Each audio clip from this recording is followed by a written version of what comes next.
Nous sommes à la fin de l'Éocène. Tout commence dans l'océan ancien. La légendaire Thétis, qui s'étend de l'Afrique aux Indes et dont notre Méditerranée est le souvenir.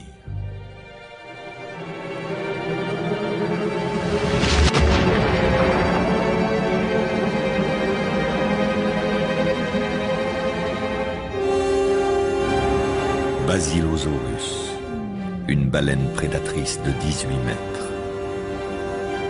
4 fois la longueur d'un grand requin blanc. Cette femelle pèse 60 tonnes. Le croiriez. S'accoupler n'est pas chose facile pour ces gigantesques monstres flottants. L'heureux élu manœuvre pour se mettre en position avant d'avoir recours à un héritage de ses lointains ancêtres terrestres.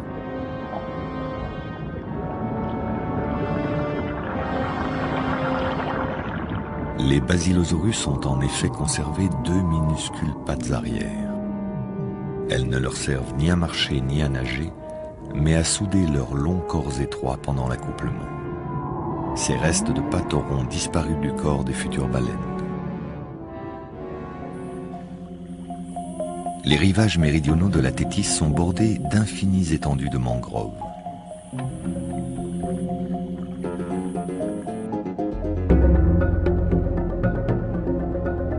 À l'Éocène, cette région est couverte d'un vaste réseau de canaux. Mais le croiriez-vous? Vous regardez en cet instant les déserts d'Afrique du Nord et l'Égypte. Ce labyrinthe de canaux envahis de marées est un terrain de chasse peu classique pour une baleine de cette taille. Mais celle-ci est aux abois. La faim commande. Du haut des arbres, des primates l'observent, des apidiums. Ils vivent en groupes hautement sociaux et se passent le mot quand une menace est repérée.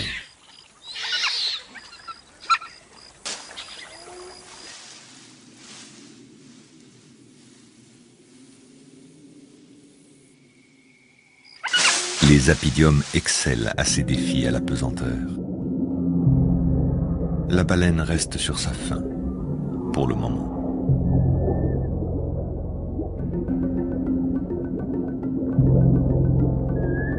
Avec la marée montante, certains canaux sont trop larges pour être franchis d'un bond. Les apidiums sont alors contraints à de plus dangereux itinéraires.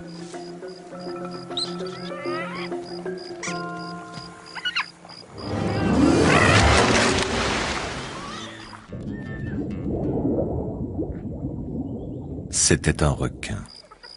Ils ne peuvent plus passer. Ils attendront la marée basse.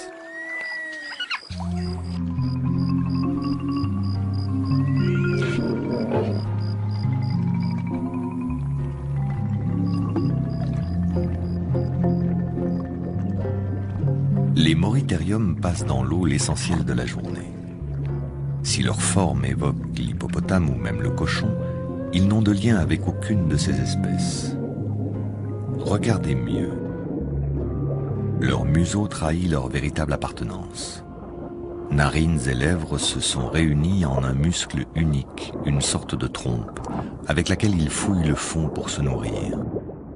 Ces placides herbivores appartiennent à l'ordre de nos éléphants.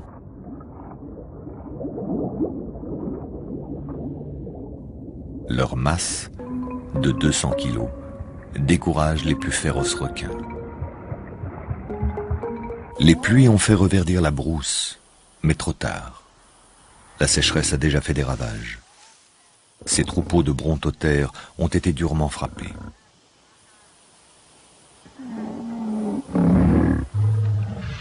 Ces lointains parents des chevaux et des rhinocéros ne leur ressemblent guère. Ils sont 2 fois plus gros que les rhinocéros modernes, avec des cerveaux de 2 tiers plus petits. Cette famille de mammifères est cependant prospère. On les trouve par troupeaux de centaines d'individus, dans tout l'hémisphère nord. Les excroissances sur leurs mufles ne sont pas des cornes, mais de l'os. Elles sont trop fragiles pour servir à autre chose qu'à impressionner l'adversaire. Un Andrewsarchus harcèle une femelle brontotère pour lui arracher son petit mort.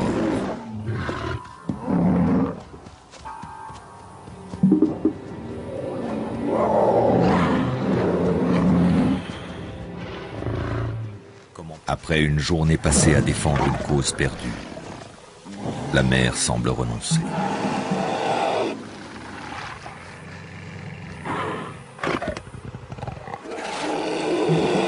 Les profiteurs, eux, se disputent la dépouille.